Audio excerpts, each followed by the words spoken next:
दोस्तों, स्वागत है आपका इस यूट्यूब चैनल पे जिसका नाम है आरडी ट्रिकी क्लासेस।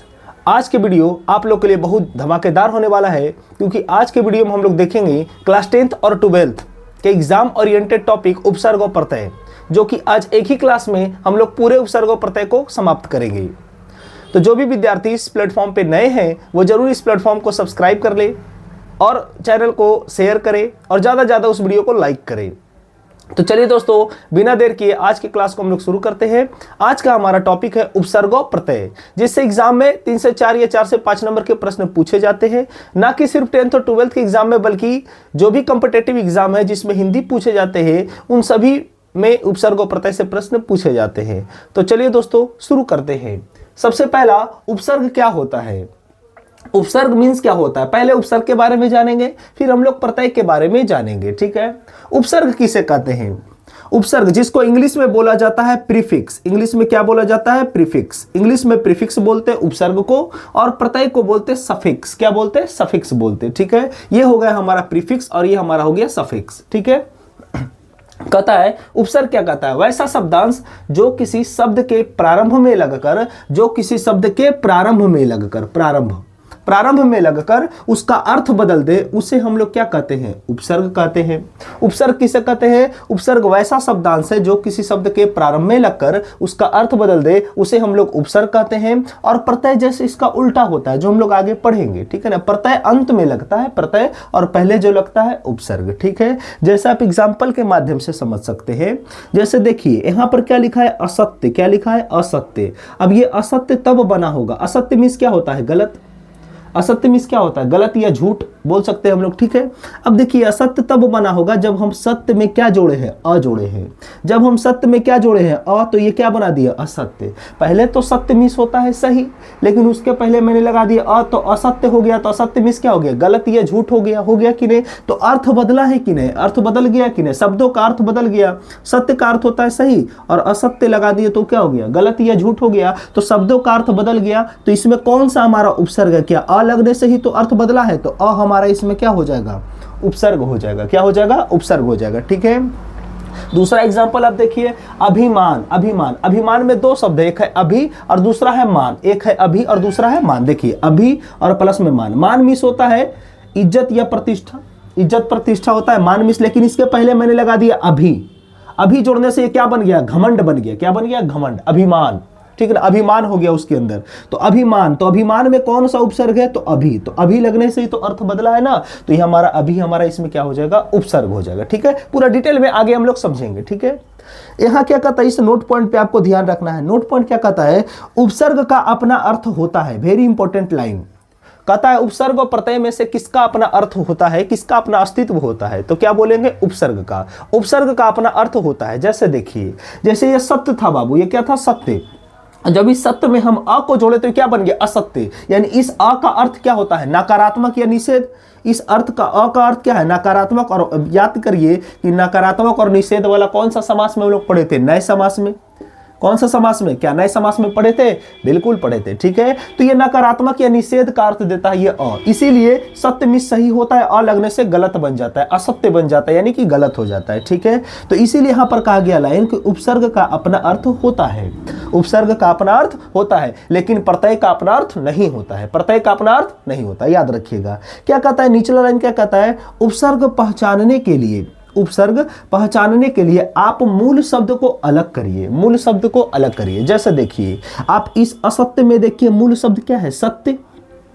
मूल शब्द क्या है? सत्य। और जब सत्य हट गया तो एक्स्ट्रा कौन वर्ड जुटल है? अ। एक्स्ट्रा क्या जुटा है? अ। तो जब एक्स्ट्रा अ जुटा है और ये पहले लगा है तो ये हमारा क्या कहलाएगा? उपसर्ग कहलाएगा कि नहीं? क्या कहलाएगा? उपसर्ग। बस यही चीज याद रखना है। उपसर्ग और प्रत्यय आपको अलग करने के लिए, उपसर्ग और प्रत्यय पहचानने के लिए आपको मूल शब्द को अलग करना पड़ेगा। मूल शब्द जब यदि मिल जाए हमें तो अपने आप उपसर्ग और प्रत्यय हमें दिख जाएंगे। ठीक है। जैसे मैं आपसे पूछूं बाबू लड़ाकू, मैंने आपसे पूछा लड़ाकू। अब बताइए लड़ाकू में हमारा कौन सा उपसर्ग होगा? लड़ाकू किसको बोलते हैं? जब लड़ेगा जो ज्यादा वही तो लड़ाकू होता है। तो इसमें लड़ और धन में क्या जोड़ेंगे? आकू। लड़ धन आकू बराबर क्या बनेगा? लड़ाकू। तो यहां पर लड़ हमारा क्या हो जाएगा? ये लड़ना हमारा क्या हो जाएगा? लड़। ये हमारा उपसर्ग हो जाएगा कि नहीं। तो बस आपको ऐसे समझना है, एक एग्जाम्पल के तौर पे हम इसको लिए थे, ठीक है। बाकी और डिटेल हम लोग अगले स्लाइड में देखेंगे, ठीक है। तो चलते हैं आगे, तो हम लोग उपसर्ग के बारे में और डिटेल में समझते हैं। कुछ एग्जाम्पल्स है जिसके माध्यम से हम समझते हैं। पहले उपसर्ग क्या होता है, क्या हम लोग पढ़े कि जो किसी शब्दांश के प्रारंभ में लगकर उसका अर्थ बदल दे उसे हम लोग उपसर्ग कहते हैं। और उपसर्ग का अपना अर्थ होता है लेकिन प्रत्यय का अपना अर्थ नहीं होता है।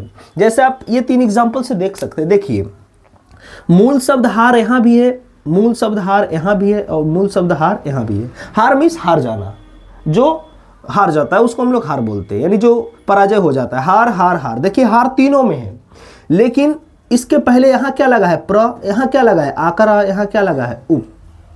क्या इनके लगने से इसका अर्थ बदला? एकदम बदला। देखिए, हार में जब हम लोग प्र को जोड़े, जब हार में क्या जोड़े, प्र, तो ये क्या बना दिया, प्रहार। और प्रहार में क्या होता है, चोट देना या चोट लगना, ठीक है, या चोट करना, आप जो बोल सकते हैं, चोट देना। देखिए, जब हार में हम क्या जोड़े, प्र, तो क्या बना दिया, प्रहार। और प्रहार मीन्स क्या हो गया, चोट देना या चोट लगना या चोट करना, आप जो बोल सकते हैं, ठीक है। नीचे देखिए, इसका भी मूल शब्द हार है, लेकिन इसके पहले अगर हम आ को जोड़े, आकर आ, तो ये क्या बना दिया, आहार। और आहार मीन्स क्या हो गया, भोजन। क्या हो गया, भोजन, जो हम लोग लेते हैं आहार के रूप में, है कि नहीं, आहार। यहां भी देखिए क्या है, हार, इसके पहले हमने क्या उपसर्ग जोड़ा है, उप, तो ये क्या बना दिया, उपहार। और उपहार मीन्स क्या हो गया, भेंट देना, जिसको इंग्लिश में गिफ्ट बोलते हैं, ज्यादा शुद्ध हिंदी में तोहफा बोलते हैं, है कि नहीं, तोहफा। तो वही सेंटेंस है कि वही वर्ड है कि उपहार। उपहार में कौन सा उपसर्ग है हमारा, उप है। आहार में कौन सा उपसर्ग है, आकर, आ।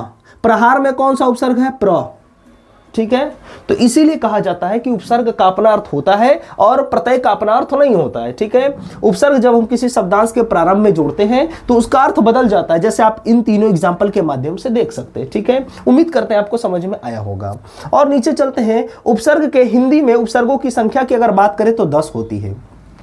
हिंदी में उपसर्ग कितने होते हैं, 10 होते हैं। हिंदी में उपसर्ग 10 होते हैं और संस्कृत में उपसर्ग 22 होते हैं। कितने होते हैं, 22, ठीक है ना, याद रखिएगा। संस्कृत में 22 होते हैं और हिंदी में 10 होते हैं, लेकिन इसमें 2 और जोड़ा जाता है विभक्ति विभक्ति के साथ, तो ऐसा 12 माना जाता है। ऐसे आप 10 याद रखिए। पूछेगा आपसे कि हिंदी में उपसर्ग कितने होते हैं, 10 होते हैं, ठीक है। कौन कौन है थोड़ा सा देख लेते हैं, कुछ इधर लिखा हुआ है 4-5, उनके बारे में समझते हैं।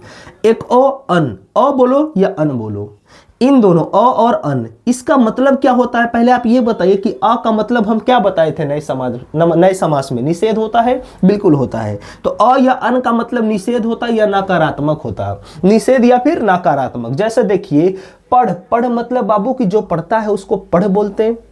अ लगा देंगे तो क्या बन गया, अपढ़। अपढ़ मतलब जिसे पढ़ा नहीं जा सके, अपढ़ यानी नहीं जा सके, नकारात्मक आया है कि नहीं। तो आपसे पूछेगा अपढ़ में कौन सा हमारा उपसर्ग है, तो क्या बोलेंगे, अ उपसर्ग है। जैसे आप यहां देख सकते हैं, मोल, मोल मतलब जो कीमती होता है, मोल होता है, ठीक है ना। मोल कहने का मतलब जिसे खरीद सकते हैं हम लोग, ये सेंटेंस समझिए।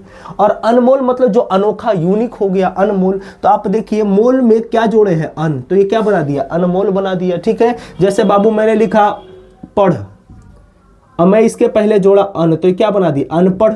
अनपढ़ मतलब जो पढ़ा लिखल नहीं है उसको अनपढ़ बोलते हैं। तो अनपढ़ में हमारा कौन सा उपसर्ग हो जाएगा, अन हो जाएगा कि नहीं, क्योंकि अन लगने से इसके अर्थ में परिवर्तन हुआ है, ठीक है। अगला नीचे कहता है क या कु, क या कु, ये भी हमारा क्या है, उपसर्ग है। जैसे आप देखिए, पूत, पूत, इसके पहले क्या लगा है, क, तो क्या बन गया, कपूत। कपूत मतलब समझते हैं, समझते हैं। कर्म, कर्म मतलब जो अच्छा काम करता है। कुकर्म मतलब जो बुरा काम करता है। कुकर्म, कुकर्म व्यक्ति है कि नहीं, बोलते कि नहीं। तो यहाँ पर कु हमारा क्या है, उपसर्ग है, और यहाँ पर क हमारा क्या है, उपसर्ग है। तो क और कु से क्या प्रकट होता है, बुराई। जो बुराई का यानी बुराई का बोध कौन कराता है, क और कु कराता है, याद रखिएगा, ठीक है।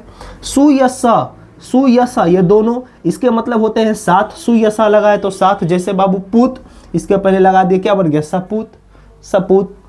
गंध, बदबूदार, उसके पहले सु लगे तो क्या बन गया, सुगंध, खुशबूदार। तो देखिए, अर्थ में परिवर्तन हो रहा है कि नहीं, परिवर्तन हो रहा है। इसीलिए जब अर्थ में परिवर्तन हो जाए और मूल शब्द को हम लोग पता कर सके तो हमारा क्या कहलाएगा, उपसर्ग कहलाएगा। जो शब्द जुट करके परिवर्तन हुआ वो हमारा शब्द क्या कहलाएगा, उपसर्ग कहलाएगा, ठीक है।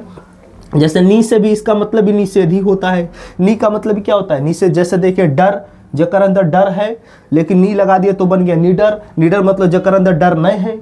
वही जैसे हत्था, हथ था, नी लगा दे तो निहत्था, जैसे लड़ाई हो गया वो निहत्था था, ठीक है ना, लड़ाई में निहत्था था। और बाकी सब क्या थे, उनके पास औजार थे, पूरे हथियार थे, लेकिन फिर भी सबको चित कर दिया, तो बरियार व्यक्ति था, है कि नहीं। तो नी लग गया बाबू, तो नी हमारा क्या हो गया, इसमें उपसर्ग हो गया। नी मतलब, नी का मतलब क्या होता है, निषेध होता है, ठीक है। नी हमारा क्या उपसर्ग है। भर, भर मिस होता है पूरा, भर मिस क्या होता है, पूरा। जैसे दम, दम में भर लगा दे तो क्या बनेगा, भरदम, भरदम खा लिया, है कि नहीं। पेट, पेट में भर लगा दे क्या बन गया, भरपेट, भरपेट खा लिए, ठीक है, वही सेंटेंस है। तो कहने का मतलब दम, भरदम में कौन सा उपसर्ग है, भर। नीडर में कौन सा है, नी। कपूत में कौन सा है, क। सपूत में कौन सा है, स। पढ़ में क्या है, अपढ़ में क्या है, अ। अनमोल में क्या है, अन। यानी उपसर्ग कहने का मतलब, अभी तक इतने क्वेश्चन के माध्यम से हम यही समझे कि उपसर्ग वैसे शब्दांश है जो शब्द के पहले लगकर अर्थ बदल दे, उपसर्ग है। जो अंत में लगकर अर्थ बदल दे वो प्रत्यय है, जो हम लोग आगे सीखेंगे, ठीक है। कुछ और भी पांच है, पांच तो इधर देख लिए, पांच देखिए इधर है।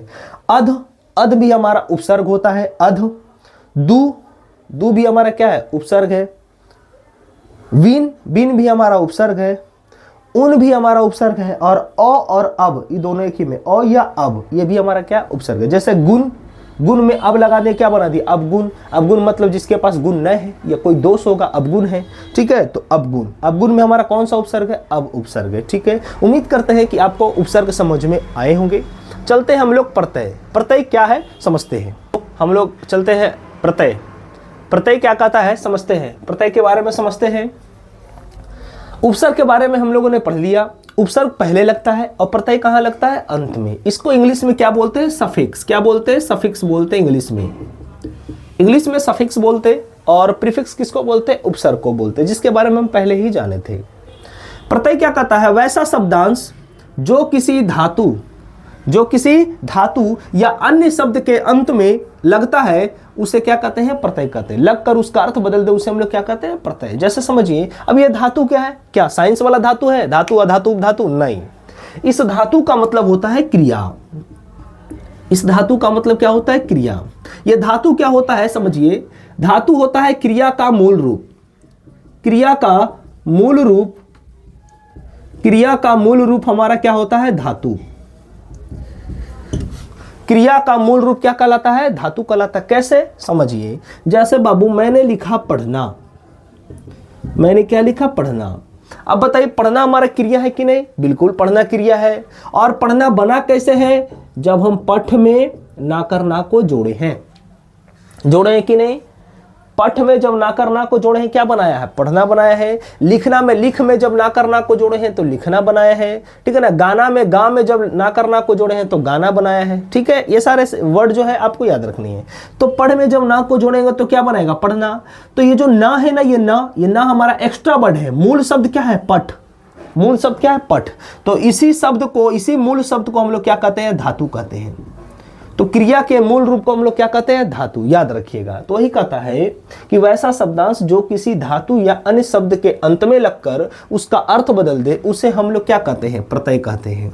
क्या कहते हैं, प्रत्यय। जैसे आप एग्जाम्पल के तौर पे देख सकते हैं, अभी बताएं, उपसर्ग और प्रत्यय पहचानने के लिए आपको मूल शब्द को खोजना है। किसको खोजना है, मूल शब्द को। और जो एक्स्ट्रा बच जाएगा, चाहे वो आगे में एक्स्ट्रा बचेगा तो उपसर्ग हो जाएगा, और अंत में एक्स्ट्रा बच जाएगा तो वो क्या हो जाएगा, प्रत्यय हो जाएगा। और जैसे आप देखिए, मनुष्यता क्या है, मनुष्यता। ये मनुष्यता में कौन सा मूल शब्द है, क्या मनुष्य है, मनुष्य मूल शब्द है, हाँ बिल्कुल मनुष्य मूल शब्द है। एक्स्ट्रा वर्ड आपको क्या दिख रहा है, ताकरता। एक्स्ट्रा वर्ड क्या दिख रहा है, ताकरता। तो ये ताकरता हमारा क्या हो जाएगा, प्रत्यय। यानी आपसे कोई पूछे मनुष्यता में प्रत्यय कौन सा है, तो क्या बोलेंगे, ताकरता है।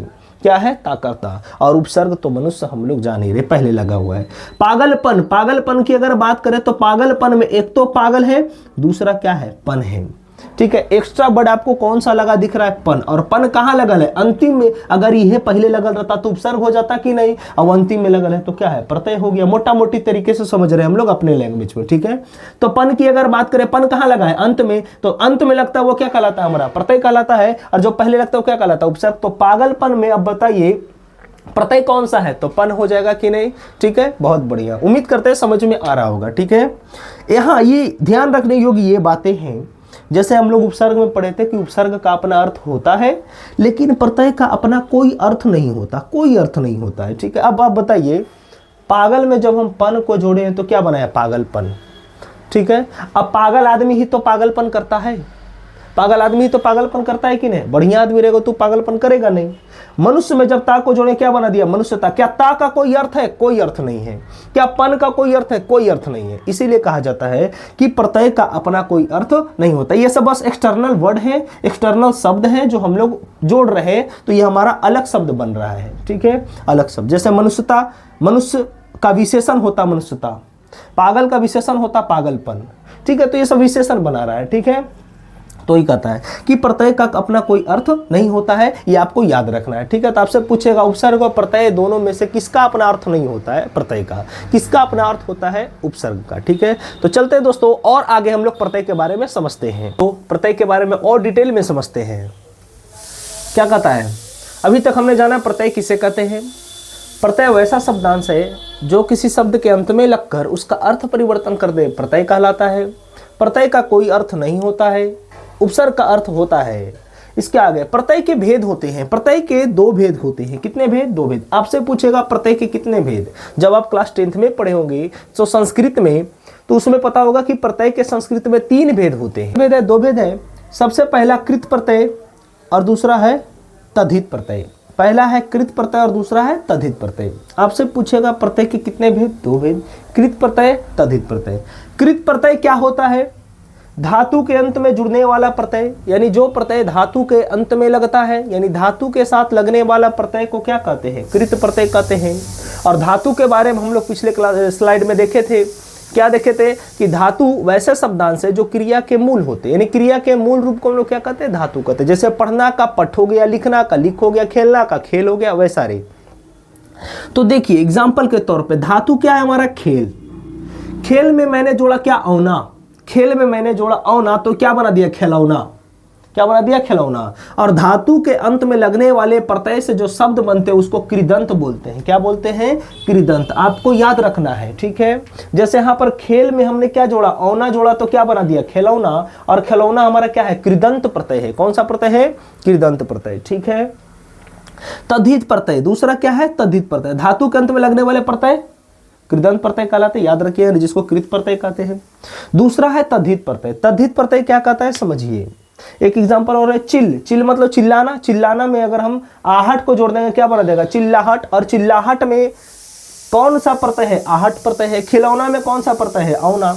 आप शब्द देखिएगा, यानी क्रिया, मूल क्रिया या मूल धातु को हम लोग साइड करते चलेंगे, और मूल धातु के बाद जो एक्स्ट्रा वर्ड बच जाएगा उसको हम लोग क्या कहेंगे, प्रत्यय कहेंगे। ठीक है, आप ऐसे समझिएगा। धातु को छोड़कर तद्धित प्रत्यय क्या कहता है, धातु को छोड़कर। धातु में तो क्रिया लगे, यानी कृत प्रत्यय लगता है धातु में, तो धातु को छोड़कर के जितने भी शब्द है, चाहे वो संज्ञा का हो, चाहे वो सर्वनाम का हो, चाहे वो विशेषण का हो, तो अगर इन तीनों के अंत में जो शब्दांश लगते हैं उन्हें क्या कहते हैं, तद्धित प्रत्यय। कौन सा प्रत्यय कहते हैं, तद्धित प्रत्यय। ठीक है, जैसे आप उदाहरण के तौर पे देख सकते हैं, राष्ट्रीय। क्या है, राष्ट्रीय। राष्ट्रीय को हम लोग तद्धितांत बोलते हैं। क्या बोलते हैं, तद्धितांत। जैसे इसको कृदंत बोलते हैं वैसे इसको क्या बोलते हैं, तद्धितांत। जैसे राष्ट्र। राष्ट्र हमारा संज्ञा है। राष्ट्र हमारा क्या है, संज्ञा है। और बताइए राष्ट्र ये 2 वर्ड से मिलकर बना है, तो राष्ट्र और दूसरा क्या है, ईए। राष्ट्र और ईए, जब राष्ट्र और ईए को मिलाए होंगे, जैसे आप लोग को हम संधि विच्छेद में बताए थे, तो ये तो संधि विच्छेद होले, हमको संधि करना है। देखिए यहाँ पर अ की मात्रा, ई की मात्रा, जुटेगा बाबू, जुटेगा। ई जब आएगा यहाँ पर तो कुछ हो जाएगा, ट्री, बड़ी ई की मात्रा है और क्या है ये, तो क्या बना देगा, राष्ट्रीय। तो राष्ट्रीय में कौन सा प्रत्यय है, ईए प्रत्यय है। कौन सा प्रत्यय है, ईए। एक और एग्जांपल देखिए, पिछला। पिछला हमारा क्या है, पिछ हमारा अव्यय होता है।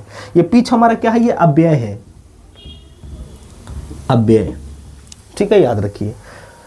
तो पिछ में क्या लगा है, ला कर ला, तो क्या बना दिया, पिछला। और पिछला हमारा क्या है, तद्धितांत। और पिछला में कौन सा प्रत्यय है, ला कर ला प्रत्यय है। ठीक है, उम्मीद करते हैं आपको उपसर्ग और प्रत्यय बढ़िया से समझ में आए होंगे। चलते हैं कुछ बढ़िया से समझ में आए होंगे। यदि वीडियो पसंद आता है तो इस वीडियो को लाइक करें, चैनल को सब्सक्राइब करें और ज़्यादा से ज़्यादा शेयर करें। ठीक है, जाते जाते हम एक लाइन कहना चाहते हैं। किसी ने क्या खूब कहा है कि जीतेंगे हम ये वादा करो, कि जीतेंगे हम ये वादा करो, कोशिश हमेशा ज़्यादा करो, कोशिश हमेशा ज़्यादा करो, किस्मत भी रूठे पर हिम्मत ना टूटे, मजबूत इतना इरादा करो।